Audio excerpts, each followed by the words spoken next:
আসসালামু আলাইকুম, কেমন আছেন সবাই? আশা করি আল্লাহর অশেষ রহমতে সবাই ভালো আছেন। আলহামদুলিল্লাহ, আমিও ভালো আছি। শানুস পাকের ঘরে সবাইকে আরও একবার ওয়েলকাম জানাচ্ছি মজাদার আরও একটি রেসিপি দেখার জন্য। আজকে আমি তৈরি করে দেখাবো সহজ এবং স্বাস্থ্যকর চাপটি পিঠা বা চাপড়ি। যে নামে ডাকা হোক না কেন, খেতে কিন্তু অসাধারণ এই স্বাস্থ্যকর নাস্তাটা। সকালবেলা ব্রেকফাস্টের জন্য চাইলে ঝটপট করে কিন্তু এটা বানিয়ে নিতে পারেন। চালের গুঁড়া দিয়ে তৈরি করে দেখাবো আজকের এই সাদা চাপটি। আর হলুদ যেটা মশলাদার হয়ে থাকে সেটাও কিন্তু আমার চ্যানেলে আছে, চাইলে দেখে নিতে পারেন। আমি ডিসক্রিপশন বক্সে সেটা লিঙ্ক দিয়ে দেবো। তো চলুন আজকে এই সাদা চাপটি আমি কীভাবে বানিয়েছি সেটাই দেখে নেওয়া যাক। আর আপনি আমার ভিডিওতে একটা লাইক করে চ্যানেলটি সাবস্ক্রাইব করে পাশেই থাকবেন আশা করছি। বিসমিল্লাহির রহমানির রহিম। প্রথমেই একটা বলে নিয়ে নিয়েছি 2 কাপ পরিমাণে শুকনো চালের গুঁড়া, যেটা বাজারে কিনতে পাওয়া যায় সেই চালের গুঁড়াটা আমি এখানে ব্যবহার করেছি। এরপর এখানে আমি দিয়ে দিচ্ছি 2 টেবিল চামচ পরিমাণে পেঁয়াজ কুচি। পেঁয়াজটাকে একদম ছোট করে কুচি করে রেখেছি। ঝালের পরিমাণটা যার যার পছন্দ মতো দিতে পারেন। কাঁচামরিচ দিয়েছি আমি এখানে 1 টেবিল চামচ, কুচি করে রেখেছিলাম সেটা দিয়ে দিলাম। এরপর ধনিয়া পাতা কুচি দিয়ে দিচ্ছি এখানে আমি পছন্দ মতো কিছুটা পরিমাণে আমি দিয়ে দিলাম। আর এটা হচ্ছে বিলেতি ধনিয়া পাতাটা, সেটা দিয়ে দিলাম। আর দিয়ে দিচ্ছি আধা চা চামচ পরিমাণে লবণ। এই হচ্ছে আমাদের উপকরণ, এর থেকে বেশি কোনো কিছু কিন্তু এখানে প্রয়োজন নেই, কারণ আজকে সেই মশলাদার চাপটিটা কিন্তু আমি বানাচ্ছি না, শুধু একটু কাঁচামরিচ দিয়েছি এখানে একটু ঝাল ঝাল হওয়ার জন্য। এবার এটাকে একসাথে মিশিয়ে নিলাম, সব কিছু মিশিয়ে নিয়ে তারপর একটা ব্যাটার তৈরি করে নিতে হবে। প্রথমে আমি নর্মাল পানি দিয়ে দিলাম 1 কাপ পরিমাণে, এবার আরও 1 কাপ পরিমাণে পানি আমি এখানে দিয়ে দিচ্ছি। 2 কাপ পরিমাণে চালের গুঁড়ার সাথে 2 কাপ পানি আমি এখানে দিয়ে দিলাম, দিয়ে একটা ব্যাটার তৈরি করে নিচ্ছি। আগে ভালো করে মিশিয়ে নিই, আর দেখতে হবে যেন কোনো দলা পাকিয়ে না থাকে। এবার ভালো করে মেশানোর পরে যেই ব্যাটারটা তৈরি হবে সেটা আমি এখন রেখে দিব একটু রেস্টে, কারণ যেই শুকনো চালের গুঁড়াটা আমি এখানে ব্যবহার করেছি সেই চালের গুঁড়াটা কিন্তু অনেকটা পরিমাণে পানি টেনে নেবে এবং অনেকটা ঘন হয়ে যাবে। সেদিকে খেয়াল রেখে কিন্তু এখানে পানি ব্যবহার করতে হবে, কারণ ঘন হয়ে গেলে কিন্তু তখন আরও একটু পানি দিতে হতে পারে। আমি 2 কাপ পরিমাণে পানি দিয়ে ভালো করে মিশিয়ে একটা ব্যাটার তৈরি করে নিলাম। এবার দেখাচ্ছি এটার ঘনত্বটা। দেখুন একেবারে পাতলা আছে এটা এখনও, তবে এতটা পাতলা কিন্তু থাকবে না, একটু পরে অনেকটা ঘন হয়ে যাবে। তো 20 মিনিটের জন্য আমি ঢাকনা দিয়ে ঢেকে রেখে দিচ্ছি। হাতের সময় থাকলে কিন্তু 30 মিনিটের জন্য রাখতে পারেন, তবে সকালবেলা ব্রেকফাস্টের জন্য বানানোর সময় কিন্তু এত বেশি সময় থাকে না হাতে, তাই 20 মিনিট সময় রেখে দিলেই কিন্তু চলবে। তো 20 মিনিট পরে ঢাকনাটাকে তুলে আমি ঘনত্বটা দেখিয়ে দিচ্ছি, দেখুন কতটা ঘন হয়ে গেছে। এই জন্য কিন্তু একটু রেখে দিতে হয়, চালটা ভিজে অনেকটা ফুলেও যায় আর সুন্দর হয় পরে এই চাপটিটা। তো দেখুন অনেকটা ঘন হয়ে যাওয়ার পরে এখানে আমি আরও আধা কাপ পরিমাণে পানি দিয়ে দিচ্ছি। এই পানিটা দিয়ে এবার ভালো করে আরও একবার মিশিয়ে নিতে হবে।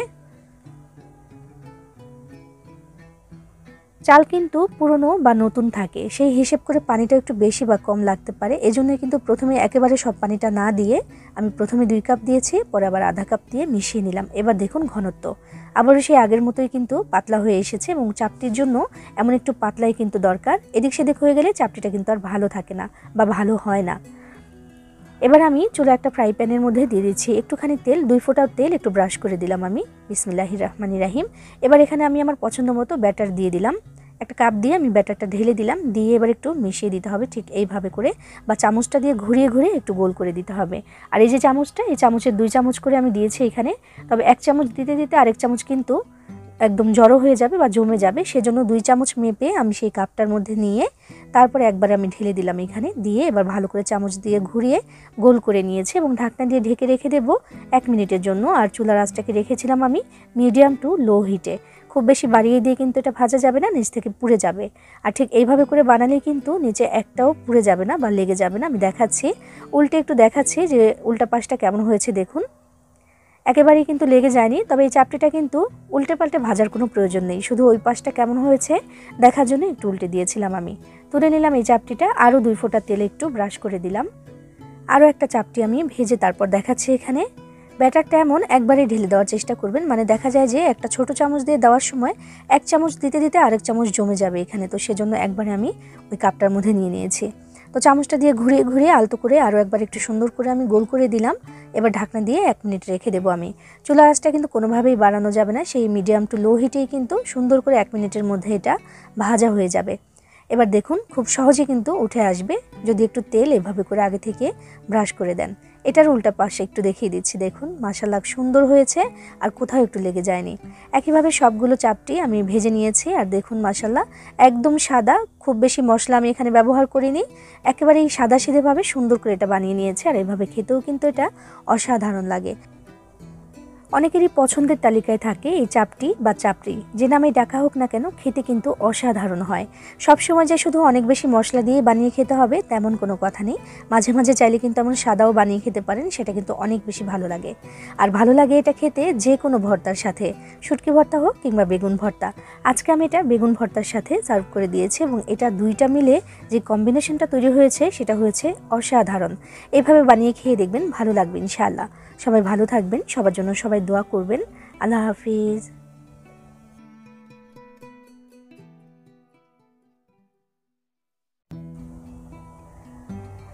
আসসালামু আলাইকুম, কেমন আছেন সবাই? আশা করি আল্লাহর অশেষ রহমতে সবাই ভালো আছেন। আলহামদুলিল্লাহ, আমিও ভালো আছি। শানুস পাকের ঘরে সবাইকে আরও একবার ওয়েলকাম জানাচ্ছি নতুন আরও একটি রেসিপি দেখার জন্য। আজকে আমি তৈরি করে দেখাবো কাঁঠালের মধ্যে একটি ডিম দিয়ে তৈরি অসাধারণ এবং মজাদার একটা প্যানকেকের রেসিপি। এই প্যানকেকটা বানানোর জন্য কিন্তু অল্প কিছু উপকরণই যথেষ্ট, ঘরে থাকা অল্প কিছু উপকরণে এটা বানিয়ে নেওয়া যায়।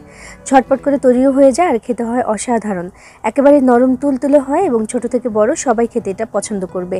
যারা কাঁঠাল খেতে পছন্দ করে না তাদেরকেও চাইলে কিন্তু কাঁঠালের এই প্যানকেকটি তৈরি করে দিতে পারেন, মজা করে খেয়ে নেবে। তো চলুন আজকে এটা কীভাবে বানিয়েছি দেখে নেওয়া যাক। আর আপনি আমার ভিডিওতে একটা লাইক করে চ্যানেলটি সাবস্ক্রাইব করে পাশেই থাকবেন আশা করছি। তো চলুন দেখে নেওয়া যাক আজকের রেসিপি।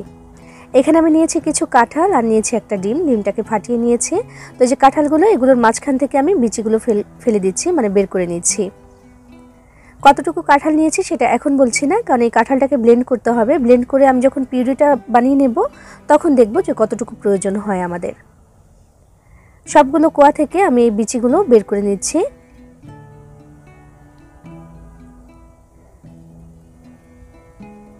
বিচিগুলো বের করে নেওয়া হয়ে গেছে। এবার এটাকে আমি সুন্দর করে ব্লেন্ড করে নেব। আর একেবারে সামান্য একটু পানি দিয়ে আমি ব্লেন্ড করে নিয়েছি। দেখুন, মাত্র 2 টেবিল চামচ পানি দিয়ে আমি ব্লেন্ড করেছি।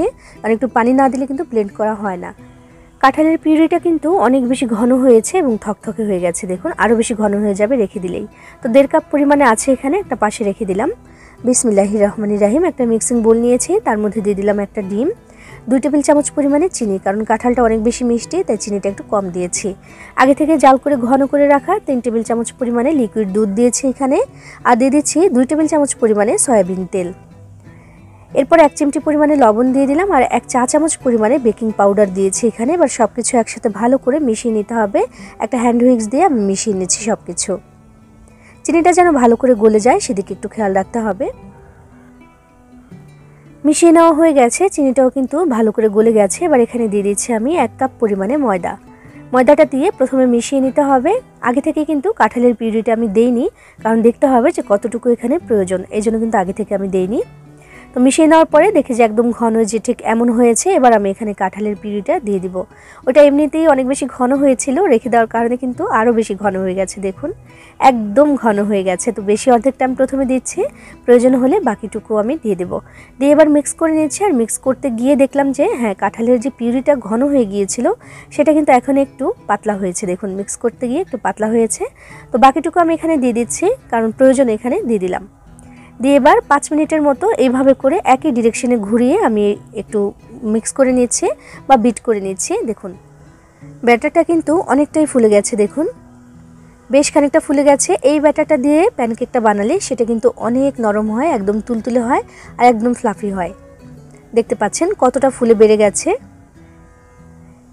আমাদের কিন্তু ব্যাটারটা রেডি হয়ে গেছে। এবার এটা দিয়ে আমরা প্যানকেক তৈরি করে নেব। তার আগে আমি এটার ঘনত্বটা একটু দেখিয়ে দিচ্ছি যে কেমন ঘনত্ব হয়েছে এটার। দেখুন, ঠিক এমন হয়েছে ঘনত্বটা। দেখুন কতটা স্মুথ লাগছে দেখতে। তো এটা দিয়ে এখন আমি প্যানকেক তৈরি করে দেখাবো। এই কেকের এই ব্যাটারটা কিন্তু, মানে প্যানকেকের ব্যাটারটা কিন্তু একদম রেডি হয়ে গেছে। চুলায় একটা ফ্রাই প্যান বসিয়ে দিয়েছি ননস্টিকের। বিসমিল্লাহির রহমানির রহিম। আমি 1 চামচ পরিমাণে এখানে দিয়ে দিচ্ছি। দিয়ে এবার ঢাকনা দিয়ে ঢেকে দেবো আমি 30 সেকেন্ডের জন্য। 30 সেকেন্ডের বেশি কিন্তু লাগবে না। দেখুন, 30 সেকেন্ডের জন্য ঢাকনা দিয়েছিলাম, তারপর ঢাকনাটা তুলে নিয়েছে এবং এটাকে উল্টে দিতে হবে, নইলে কিন্তু নিচ থেকে পুড়ে যাবে। আর চুলার আঁচটাকে রেখেছি আমি একদম কমিয়ে রেখেছি, মানে মিডিয়ামের থেকেও কমিয়ে রেখেছি। একটু কমিয়ে দিয়ে তারপর ভাজতে হবে, নইলে কিন্তু কালারটা একদম নষ্ট হয়ে যাবে, ছ্যাঁচড়া পোড়ার মতো লাগবে দেখতে। তো সেজন্য কিন্তু আমি খুব বেশি বাড়িয়ে দিচ্ছি না চুলার আঁচ। দেখতে পেলেন একটা কিন্তু হয়ে গেছে, আরও একটা দিয়ে দিচ্ছি। আর হ্যাঁ, আমি এখানে কিন্তু কোনো তেল ব্রাশ করে নিইনি। যদি দেখেন যে নিচ থেকে পুড়ে যাচ্ছে বা একটু দাগ লেগে যাচ্ছে, তখন কিন্তু হালকা একটু কয়েক ফোঁটা তেল এখানে একটু ব্রাশ করে দিতে পারেন বা বাটার ব্রাশ করে দিতে পারেন। তো আমার এখানে কিছুরই প্রয়োজন হয়নি। একদম তেল বা বাটার ছাড়াই কিন্তু আমি এটাকে ভেজে নিচ্ছি। কথা বলতে বলতে দুইটা কিন্তু ভেজে নিয়েছি, আরও একটা ভেজে দেখাচ্ছি। 1 চামচ করে আমি দিয়েছি, চাইলে বাড়িয়েও দিতে পারেন, কমিয়েও দিতে পারেন, একটু বড় যদি বানাতে চান। তো আমি মিডিয়াম সাইজের বানিয়েছি আজকে। মাত্র 30 সেকেন্ড কিন্তু ঢাকনা দিয়ে ঢেকে রেখেছি, তার থেকে বেশি কিন্তু ঢাকার প্রয়োজন নেই, নিচ থেকে পুড়ে যাবে।